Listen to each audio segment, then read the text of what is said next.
Rick Without the K James presents, in my opinion, podcast. Next question, and I'm gonna shoot it over your way first this time. What is your end game when it comes to comedy? Where do you see yourself? No day job, only comedy, only entertainment. I don't care if it's writing, stand-up, whatever combination of that, even merch sales, like whatever combination of that, I want to live off comedy. That's paying every single bill I got. Like, if you gotta say a comic that you would want to be like, who would that be? Like, man. You know what, bro? I think I'm a like, you want to be Kevin Hart status where, you know, it's Kevin and then everybody else? Or is it like, I just want to be, you know, six figures? Or is it that, like, you know how Dave Chappelle, I don't know if you guys ever watched that, the behind the scenes shit when he talks about, and he's talking to his dad, he goes, look, Dad, if I can make what you make as a teacher, then I fucking made it. Mm-hmm. And I was like, where I tell people that, I'm like, if I can make money, as much money as I do as a nurse doing comedy, then I'm good. You get like 3 more COVID outbreaks, so that's it. No, I mean, ultimately, that's my end game, and the plan is to have fun on my way there. Cause if I wait till I get there to enjoy it, then hell, I'm gonna be waiting for a while. But that's the end game, is to live off this thing. Cause that's how I know I made it, and then I take off from that. But that's the other thing, you know, and maybe we'll get into that in a minute. So I'm telling you, I'm already doing that, and it's not a great end game. what's your end game? Well, my end game was exactly that. If you could make this a job, I'm just kidding. If you could pay all your bills doing this, is great. Once you get to that point, there's going to be other aspirations that you want to do, but you also understand there's a lot of, you know, like, end game wise, I'm with Julio on this. If I could continue just not having to have a job for the rest of my life, retire, just, you know, not have to worry about anything, I think that's a pretty good goal. And I think that's a realistic goal for every comedian too. I don't think that there's a very small percentage that gets sitcoms. It's not the 80s where you do a Tonight Show set and you get a sitcom. So right now it's basically there's just a huge amount of people doing it on TikTok, YouTube that are making a bunch of money. So so it's like a flooded industry right now. So if you can find a way to make a living doing stand-up for your whole life, I think that's a great and that's a really good goal. Do you guys ever watch the show I'm Dying Up Here? Yeah. Have you seen that? I refuse to watch anything that I'm not in, so I don't watch any television. Hey, I love that. I don't want to just sit there. I don't want to sit there just with a bottle of Jack Bitters like, that should be me. That's a female. Well, I asked that question because watching Little Mermaid, Kabir. Because I just started watching it, so I'm late to the game. I don't even know how many seasons. I just watched the first one because it was free on Amazon, right? So,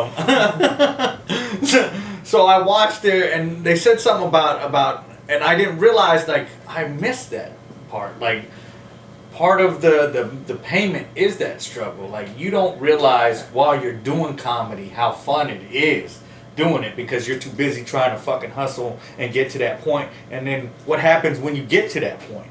And I tell people, you know, I'm finally on YouTube because of that, because now I'm like, fuck, now I want the notoriety. But if I would have gotten the notoriety before the comedy, I don't know if I could handle that. Where, as you guys have seen, you were just talking about it, like, you have these comics that are fucking hilarious on YouTube and can make a 2-minute video, but you get on stage, how many people have you followed that they've got 1 million followers, but they can't do a 10-minute fucking No, set? and I've opened for a lot of those guys. So, and by the way, it's the most satisfying thing in the world.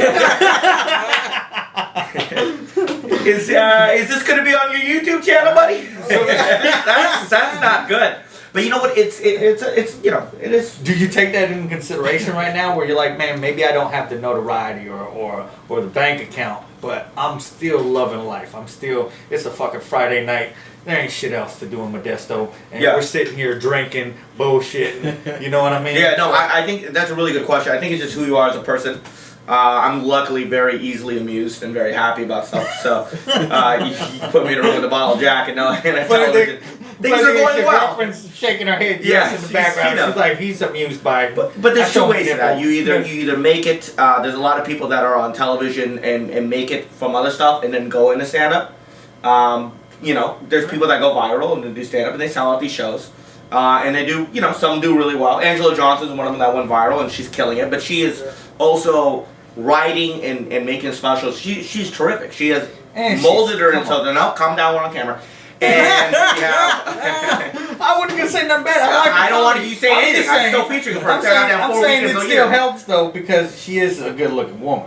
It is, but listen, her clip. And I'm not saying that she's not funny because she her is. clip I that like went her viral shit. was hilarious, and her stand up every 2 years she has another hour, and she's working her ass off. But there are people that go on YouTube and fucking do these weird TikToks, and then they go in and stand up, and that's a tough spot actually. And I tip my cap. They know it's hard.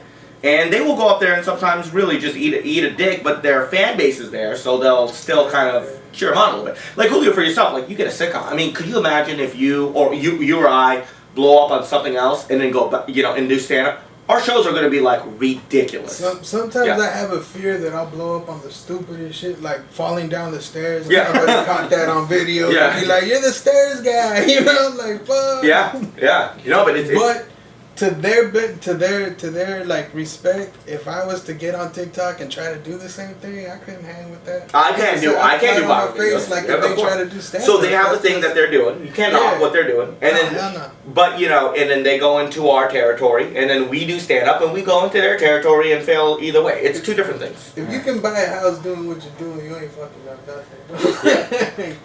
Yeah, exactly. I agree.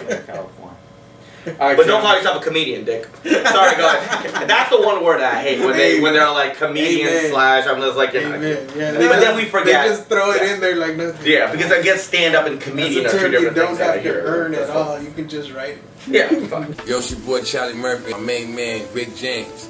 That's the one you think, the comedian Rick James. Get up on him.